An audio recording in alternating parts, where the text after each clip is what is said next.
Hi, hello, hello. It is the day one wrap-up of PAX. We have been here since 8 o'clock? 8 this morning. 8 this morning, and oh boy, are we feeling it. But it's been really good so far. How are you You've been to many PAXs in the past. I haven't been to every single PAX AUS.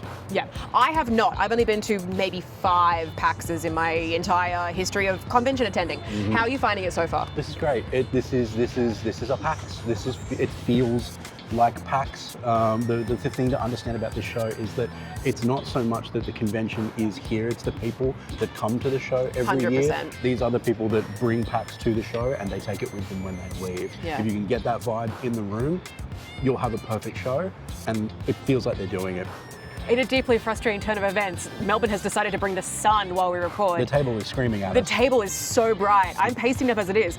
No, I totally agree. I haven't really been inside the convention much today. We've been doing interviews all day, running back and forth. Yep. So I haven't had a chance to properly explore PAX as I would like to. But from the initial, the vibe of PAX is so unique to this event. Everyone is so excited to be here and having such a great time. And I'm thriving off that, even if I hadn't checked out the actual booth itself yet, which I'm really keen to. Massive shout out obviously to Kerry, who has been keeping this ship running and done an amazing job.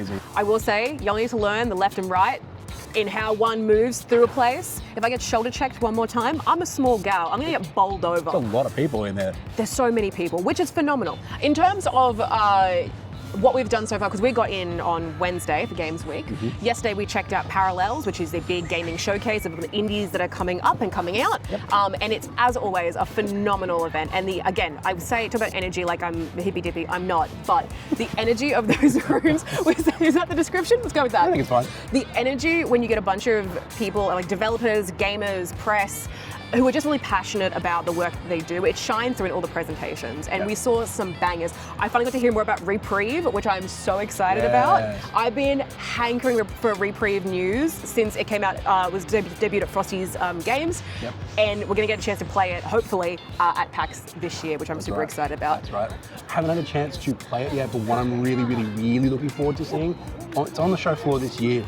It is Pro Jank Footy. Oh my gosh, yes. We saw this at Free Play Parallels. It's a wonderful program. It's on every year, the Thursday before PAX. It's held at Town Hall, and it's just an evening of talks from video game developers in Australia about what they are doing and what they have learned in the last year. It's always very cool, very informative.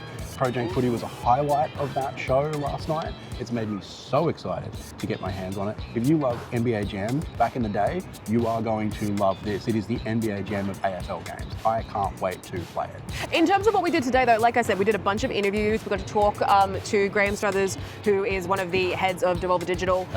We got to chat with a bunch of leads at Cult of the Lamb. Which was phenomenal. They've got the sickest booth set up. As if you were here last year or the year before when they had the marriage altar and the little ritual area, they've used the same arch, but they've redecorated it to fit the Woolhaven theme, which is snowy and Arctic. Yeah, it's looking so good. Yep. Oh, I will say one great highlight of this year, if you, like me, are quite noise sensitive and get easily overwhelmed by big crowds and noises, they seem to have limited the microphone specs for the shoutcasters here, so they can't be screaming at you the entire time, which chef's kiss. That's big. Love that. It's still, don't get me wrong, it's still quite noisy. So noisy. On the expo hall, but maybe just a few decibels quieter than it usually is, which is huge. It's been a big problem for this show. I'm glad to see that they seem to be addressing it. 100%. As you can see, we are sitting in the outside area because it is a nice bit of fresh air, but also good to see kind of what's happening outside around PAX. As people, you said before, we were noticing a lot of people that were cutting through the convention center to get to where they need to go that weren't intending to be at PAX and getting just swamped with cosplayers and gamers, and it was so good. There have been some phenomenal cosplays here. I'm so deeply jealous. Yeah, a lot of people on their way to just the shopping center on the other side of the convention center, not prepared for what they're about to find inside those halls. In terms of panels, which another big part of PAX is going to see a bunch of cool people talk about cool things that they love doing. What a bunch of my friends who are in the TTRPG community have gotten to take center stage in panels like how to be a better dungeon master. There's going to be one coming up called Death Roulette, where basically a bunch of DMs have to keep swapping in and out of their running their own game and jumping to and from, which is a sick idea. I love the dedication to TTRPG and D&D communities at PAX, especially in the last couple of years. It's been phenomenal, and to see them and to see people that I love get to take the stage and like have such a good time with it. My friend Ellie has fully painted themselves green to be spiced in a spicy panel this morning. Wow. All the love in the world to Ellen, you're amazing. Yeah, I mean, I got a panel which will be playing essentially Elder Scrolls Online, but in a D&D setting, which is super fun. I'm gonna break out an old character from an old campaign I used to be in. It's on the main stage. It's on the main stage. I get to time. embarrass myself publicly in front of so many people and professional dungeon masters. Big time. Great. Big time. No, I love the panels. I'm a big panel head ever since I came to the first PAX AUS back in 2013. I have loved getting into the panel side. I love hearing from like people who are in the industry, talk about stuff that they're passionate about, that they're knowledgeable about. One of those panels is gaming and government. It's an excellent panel full of experts in government funding, getting your games in front of agencies like Screen Australia, and helping you get money to make your video game. Get your dream made, essentially. Yeah, great panel. It's all about pitching your game to agencies like Screen Australia, government agencies that can help you get funding for your game, put you in front of the right people. Yeah, very, very cool, very, very interesting. How do you bring the Australian games scene to government's attention? Who are the people who are going to help you do that? Really, really interesting panel, at least for sickos like me who really, really like that kind of stuff, who are very interested in that kind of stuff.